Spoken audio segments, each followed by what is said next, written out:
Pernah gak sih kalian ngerasa kayak semuanya tuh sia-sia? Kayak ya sudahlah, mau diperjuangin juga sia-sia. Kayak mending nyerah aja deh. Terus kayak hidup tuh rasanya hambar gitu, nihil motivasi. Kayak gak tahu lagi kemana arah hidupnya.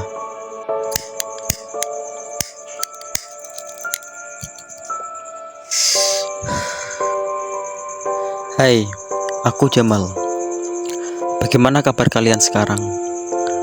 Apa semua baik-baik saja? Capek ya?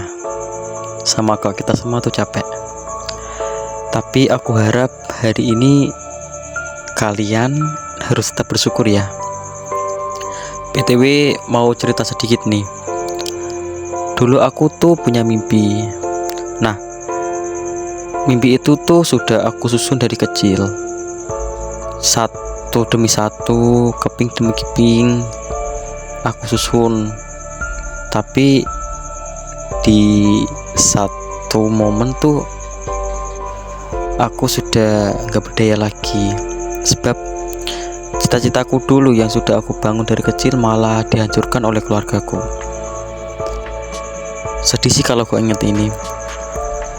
Dulu sampai nangis seharian, kayak bocah yang sedang makan permen, terus permennya dicabut, diambil, terus diinjak-injak gitu. Sakit. Setelah itu tuh kehidupanku berubah 180 derajat. Murung berhari-hari, gak mau keluar kamar, terus gak tahu harus ngapain. Yang dulu aku aslinya seorang yang ambisius, terus berubah jadi seorang yang malas.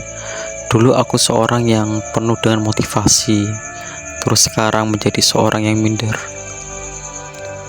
Di titik itu rasanya duniaku kayak hancur banget, hancur sehancur-hancurnya. Dari ceritaku itu tuh bisa disimpulkan kalau dulu aku juga pernah merasakan yang namanya putus asa. Kayak gak ada lagi yang bisa diharapkan, terus sudah mentok gitu, gak tahu mau ngapain, terus gak tahu lagi jalan keluarnya di mana, gak tahu. Jadi waktu itu tuh emang kayak hancur gitulah. Sampai-sampai tuh hampir 2-3 bulan aku belum bisa bangkit dari putus asa itu. Sampai di suatu ketika aku memutuskan untuk pergi dari rumah. Tapi bukan kabur dari rumah kayak sudah nggak di rumah lagi, cuma kayak di rumah tuh suntuk, terus pengen keluar, kayak healing gitulah. Nah, itu tuh aku keluar dari rumah terus cari kegiatan gitu.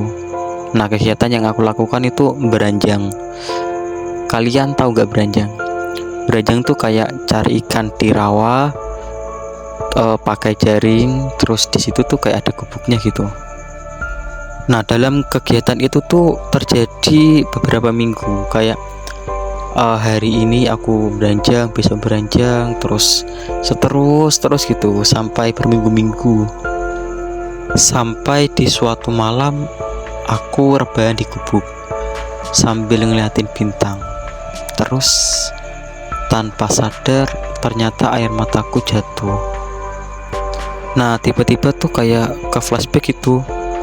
Dulu tuh rasanya aku gak gini deh.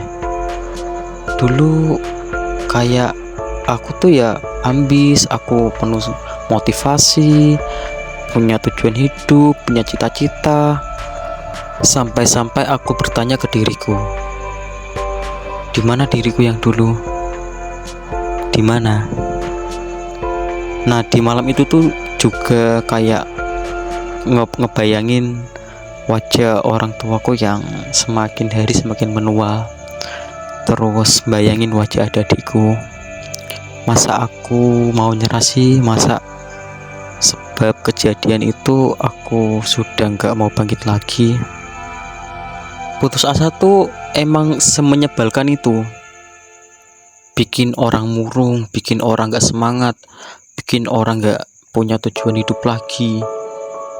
Tapi apa si putus asa ini gak bisa disembuhin?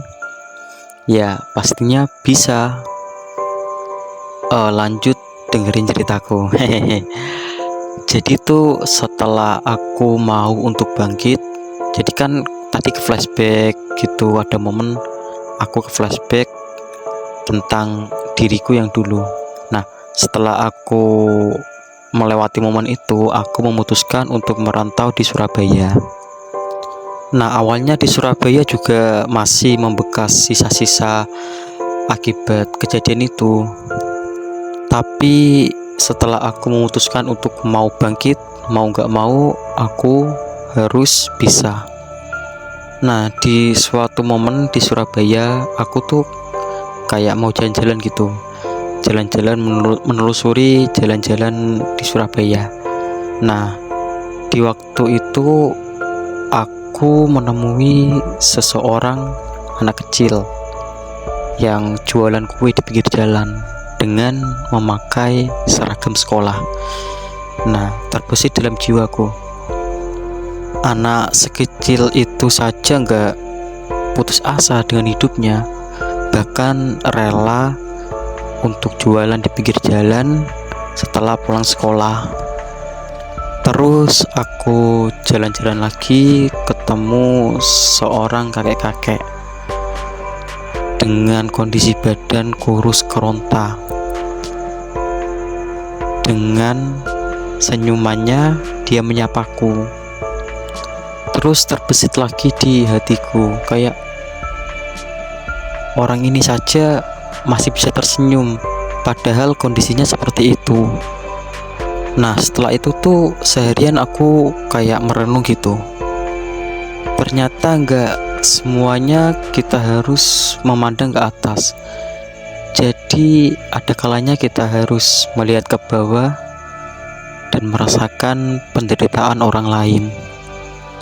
Jadi waktu itu rasanya kayak ketampar banget gitu. Kayak ngerasa, ngapain ya kemarin aku putus asa, ngapain ya kemarin aku murung, ngapain ya aku kemarin begini begitu. Padahal ada banyak orang di luar sana tuh masih bisa tersenyum, masih bisa menyukuri hidupnya, padahal hidupnya rasanya tak seberuntung kita. Nah, di momen itu aku merasa aku ternyata kurang dalam bersyukur. Seharusnya hal-hal kecil yang ada di hidupku tuh perlu aku syukuri. Kayak punya keluarga lengkap, punya fisik sehat, bisa bernafas, bisa sekolah, bisa makan, punya fisik utuh. Pokoknya tuh semua hal yang ada di hidupku harus aku syukuri. Jadi sudah gak ada lagi alasan untuk putus asa. Rasa putus asa tuh memang menyakitkan, membuat kita depresi, membuat kita ya kayak tadi sempat murung, sempat nangis seharian, sempat kecewa, sempat gak percaya, sempat gak punya motivasi. Karena kayak kita tuh sudah berjuang sekeras mungkin, kita sudah menyusun semuanya dengan rapi, tapi akhirnya kok begini, akhirnya kok gak sesuai, akhirnya kok hancur. Jadi rasa pengen nyerah, rasa putus asa tuh muncul gitu. Nah, buat kalian yang sedang di fase ini, pertama yang harus kalian lakuin ya terima saja rasa sakitnya. Kayak ya udah sedih dulu gak apa-apa, ya udah murung dulu gak apa-apa, ya udah depresi dulu gak apa-apa. Tapi gak boleh lama-lama. Setelah kalian bisa menerima semua rasa sakitnya, selanjutnya adalah kalian mau gak untuk bangkit. Kata mau tuh penting. Kalau kalian gak mau untuk bangkit ya percuma gak sih?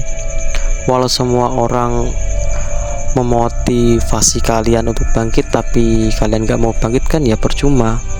Jadi diri kalian mau gak untuk bangkit dari rasa putus asa? Kalau mau, ya bangkit.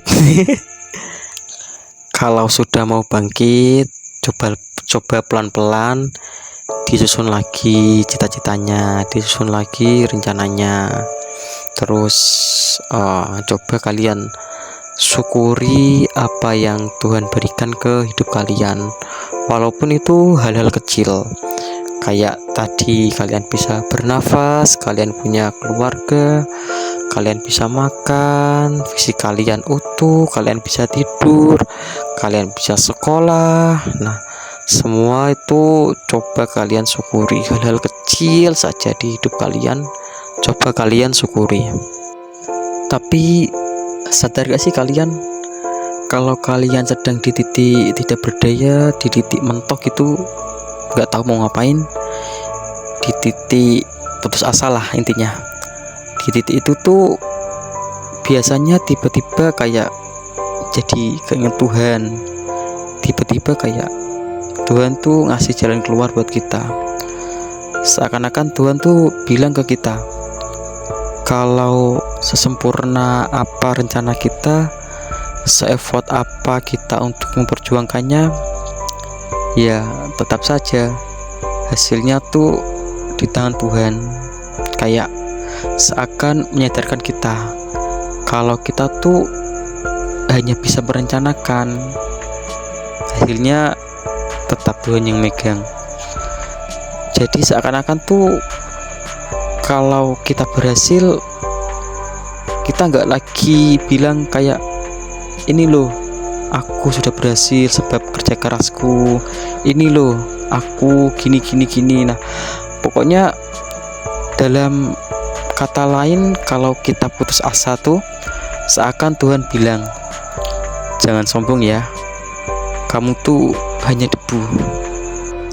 Semoga konten kali ini bisa bermanfaat buat kalian.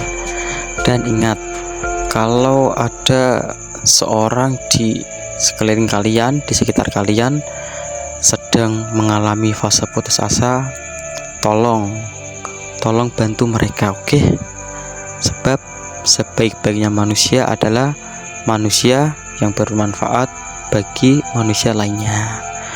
Oke, wala tayasu min rohillah. Aku Jamal pamit undur diri. See you.